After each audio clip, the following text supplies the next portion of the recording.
Уважаемые жители республики, добрый день. Продолжаю ежедневно информировать вас о ситуации.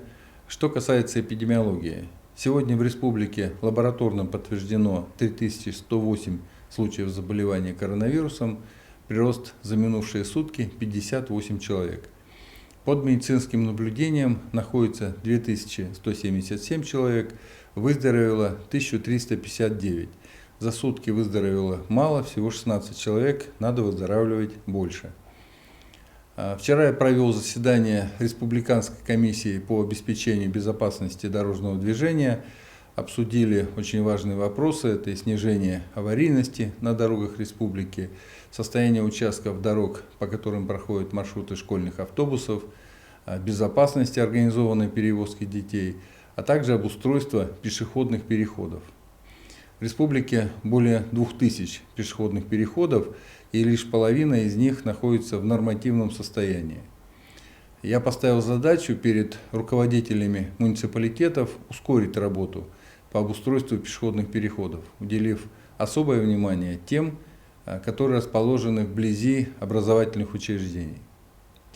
Говоря о безопасности наших детей на дорогах, необходимо решить вопрос обеспечения образовательных учреждений школьными автобусами, которые соответствовали бы всем современным требованиям. Поэтому мы приняли очень важное решение и выделили из республиканского бюджета более 113,5 миллионов рублей на приобретение 52 школьных автобусов. Сейчас наша задача вместе с Минпромторгом России, чтобы автобусы поступили до 1 сентября в республику.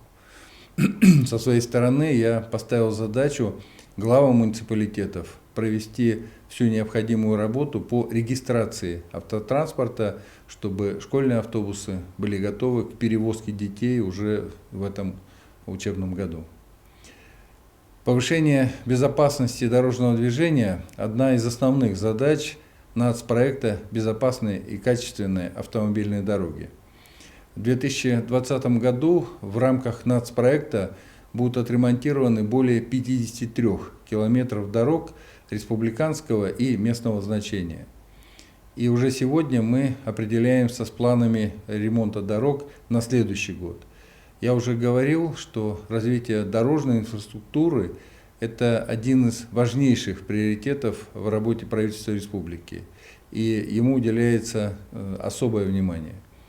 В целом, в рамках нацпроекта к 2024 году объем отремонтированных автомобильных дорог будет доведен до 482 километров, что повысит транспортную доступность удаленных районов республики и, конечно же, послужит формированию надежной и современной инфраструктуры на территории республики. Республика Коми вступила в активную фазу подготовки к столетнему юбилею. Очень большой объем этой работы проводится на уровне муниципальных образований. Поэтому сегодня стартует серия рабочих совещаний, и на них мы вместе с представителями всех городов, районов, также бизнес-сообщества обсудим вопросы реализации муниципальных проектов к юбилею Республики Коми. Работа предстоит очень большая. При этом мы все понимаем, что столетие – это не только яркие и запоминающиеся культурно-массовые мероприятия. Это реализация инфраструктурных, социально значимых проектов, которые преобразят города, районы и повысят качество жизни жителей республики. Уважаемые жители республики, это все самые главные новости, о которых я хотел вам сегодня рассказать. Будьте здоровы, берегите друг друга. До завтра.